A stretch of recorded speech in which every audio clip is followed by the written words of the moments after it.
ታሪክ ያለ መሬት ላይ ያለ ነገር ነው። ልትፍቀው ልታጠፋው አትችልም። አሁን ለመነሻ የሰንደቅ ዓላማችንን ታሪክ ከወሰድነው ሰንደቅ ዓላማውን ለመጀመሪያ ጊዜ እንትን ያሉት አፄ ዮሐንስ ናቸው። አፄ ዮሐንስ ኢትዮጵያ ንጉሠ ነገሥት በነበሩበት ጊዜ አርማቸው አረንጓዴ፣ ቢጫ፣ ቀይ ምንም ሌላ ምልክት የሌለበት ይሄው ሰንደቅ ዓላማ ነው። የሥራ ቋንቋ መገልገያቸው በወቅቱ አማርኛ ነው። እሳቸው ትግሬ ናቸው፣ ግን በአማርኛ ነበር እንትን ለምን የኢትዮጵያ ንጉሠ ነገሥት ስለሆኑ የሚጠቀሙበት የሥራ ቋንቋ እንኳን አማርኛ ነበር።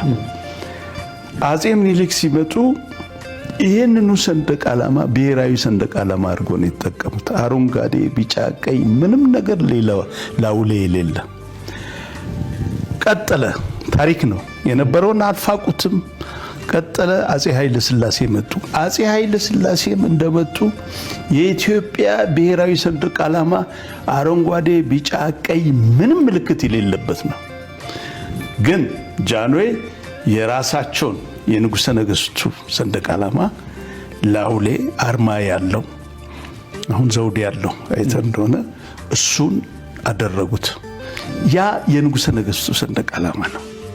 ታችኛው ብሔራዊ ቤተ መንግስትን አይተው እንደሆነ ሁለት የሰንደቅ ዓላማ ፖሎች አሉ።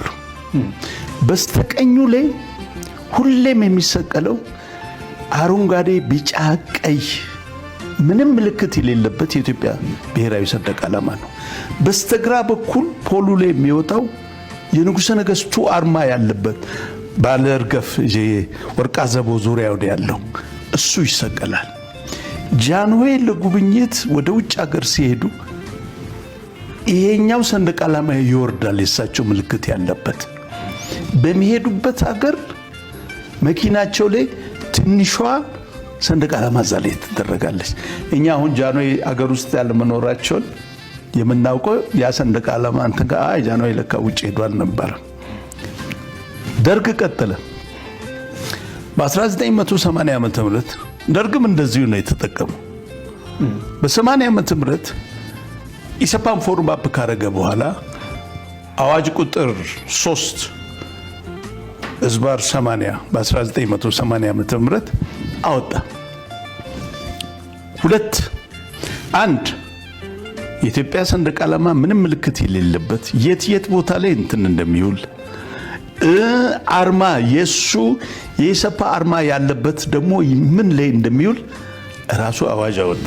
አነባለሁ። ለምሳሌ አርማ የሌለው ሰንደቅ ዓላማ አወጣጡ በሚኒስቴሮች ምክር ቤት፣ በአካባቢ የስልጣን አካላት ጽህፈት ቤቶች፣ በሚኒስትሮች መስሪያ ቤቶች፣ በፍርድ ቤት፣ በአቃቢ ሕግ መስሪያ ቤቶች፣ በሰርቶ አደር ቁጥጥር ኮሚቴ ጽህፈት ቤቶች፣ በትምህርት ቤቶች፣ በህዝባዊ ድርጅቶች ጽህፈት ቤት፣ በጦር ድርጅቶች፣ በፖሊስ፣ በጠረፍ ጥበቃ ተቋሞች፣ በሌሎችም የመስተዳደር አካላትና የፓርቲ ጽህፈት ቤቶች አርማ የሌለው ሰንደቅ ዓላማ በየቀኑ ይወጣል። ህዝባዊ ነው። ይሄ የህዝብ እንትን አርማ ያለው ሰንደቅ ዓላማ የት ይወጣል? አርማ ያለው ሰንደቅ ዓላማ እንደ ሁኔታው ከነመርገፉ የሚወጣው በሚከተሉት ስፍራዎች ይሆናል።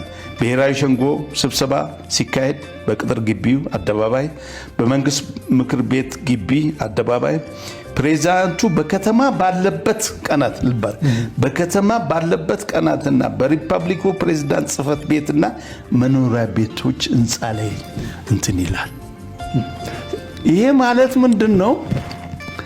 የኢትዮጵያ ብሔራዊ ሰንደቅ ዓላማ ከአፄ ዮሐንስ ጀምሮ እስከ እነዚህ መንግስታቶች ድረስ ያለው አረንጓዴ፣ ቢጫ፣ ቀይ ነው። አረንጓዴ፣ ቢጫ፣ ቀይ ሰንደቅ ዓላማ የኢትዮጵያ ብሔራዊ ሰንደቅ ዓላማ ስለነበረ ዶጋሌሌ፣ አሉላ ራሳቸው ዮሐንስም የተዋደቁበት አድዋ ላይ ማጨው ላይ የኢትዮጵያ ህዝብ የተዋደቀበት ሰንደቅ ዓላማ ይሄ ነው። ማንንም አይወክልም። መንግስትን አይደለም የሚወክለው። የኢትዮጵያ ህዝብ ሆኖ ህዝቡ በዛ አምኖ በዛ አርማ በዛ ሰንደቅ ዓላማ ወጥቶ ለሱ ፍቅር ነው የተሰዋው። አባቴ የቆሰለው ለዛ ነው። እኔ የቆሰልኩበት ለዛ ነው። ወንድሞቼ ጓደኞቼ የሞቱት ለዛ ነው። ስርዓቶች ከመጡ አረጉት እኮ ጃንሆይ የራሳቸውን አርማ አረጉ። ግን የኢትዮጵያን ሰንደቅ ዓላማ አነኩትም። ብሔራዊነቱ ደርግ በአዋጅ አውጥቶ ይሄው ብሔራዊ ነው ያለው። ይሄ መጣና ምን አደረገ? ይሄንን የራሱን አርማ ለጥፎ ሁሉም ቦታ ላይ ያ የድሮ እኛ የሞትንበት ታሪክ ለማጥፋት አለ መጣው። አረንጓዴ ቢጫ ቀዩን ላይ እንትን አድርጎ ይሄ ነው የኢትዮጵያ ሰንደቅ ዓላማ አለ። ኮንትሮቨርሲውም የተነሳው በዚህ ነው። እና ለክልሎች ምን አደረገ? በጃንሆይ ጊዜ ጠቅላይ ግዛት ይባላል፣ በደርግ ጊዜ አስተዳደር ይባላል። ማንም ሰንደቅ ዓላማ አልነበረው። አርማ ግን መያዝ ትችላለህ። በጃንሆይ ጊዜ አርማ ልስጥ፣ መከላከያ የራሱ አርማ አለ። አርማ ግን ከአንድ ቀለም ነው የሚወጣው። የራስን እንትን ላው ላይ ታደርጋለህ። አየር ኃይል የራሱ አርማ አለው፣ ላይት ሰማያዊ አይነት። ባህር ኃይል አለው፣ ፖሊስ አለው፣ ቀይ መስቀል አለው፣ ባንክ አለው። የነበረው ባንክ አንድ ነበረ አለው። አርማ ማድረግ ትችላለህ። እሱ ግን ምን አደረገ? ለክልሎች ሰንደቅ ዓላማ ብሎ ሰጠ። ልብ አድርግ፣ መሸንሸንና መከፋፈል ያችን ብሔራዊ ስሜትን ለማጥፋት እንትን አደረገ። ቀጥሎ መዝሙር አለ። እኛ የምናውቀው አንድ መዝሙር ነው፣ የኢትዮጵያ ሕዝብ መዝሙር። ሰንደቅ ዓላማው ሲወጣ በክብር ማንም ቆሞ መለዮን አንስቶ ሲወጣና ሲወርድ እንትን ይለዋል። ሐረር ለምሳሌ እኔ አካዳሚ ስማር የሶስተኛ ክፍለ ዘመን ሙዚቀኛ ሐሙስ ሰንደቅ ዓላማው መጀመሪያ ኦሜድላ ላይ የተሰቀለበት ቀን ነው። ሐሙስ ባንዱ ሁሉ ወጥቶ ከግዛት አውርዶ ማርሽ እንትን አድርጎ ነው የሚሄደው። ይህን ያህል ክብር ያስፈልጋል። አንድነትን የምታነሳበት ነው፣ የምታጎለብትበት ነገር ነው። ማፍረስ ነገር ነው ተያዘ። ለክልሎች ለምሳሌ ደቡብ ቡና እንትን ከሆነ አንድ አይነት ከለር ደስ ያለውን እንትን አድርጎ የቡና አርማ ላይ ያደርግ ይችላል። ይህንን ተወያይቶ ለእያንዳንዱ ክልል የሚሆነውን እንትን ማድረግ ይቻላል። ግን ይህንንም ደግሞ እንደ እንትን ሰንደቅ ዓላማዬ ነው ብለህ መዝሙር አውጥተለት እንትን የምትል ነገር አለ። መዝሙር አንድ ነው። ልባር ከክብር ወደ ጎጥ አትውረድ። እቺ ወደ ጎጥ መውረድ ዘረኝነትን ያስከተለች ነገር ነው። ክልሎች ሰንደቅ ዓላማ እኮ ምንድነው? አንድ ሰንደቅ ዓላማ ነው አንድ ሀገር ያላት። አርማ ልትሰጠው ትችላለህ። አርማ ምልክቱ ነው እንጂ ሰንደቅ ዓላማ ላይ እንትን ብለህ ማንታታት የለብህም። እነሱ እኮ እነዛ የፈለጉትን ነገር የኔ ወንድም አንደኛ የመጡት እኮ ለማፍረስ ነው፣ ታሪክን ለመደምሰስ ነው።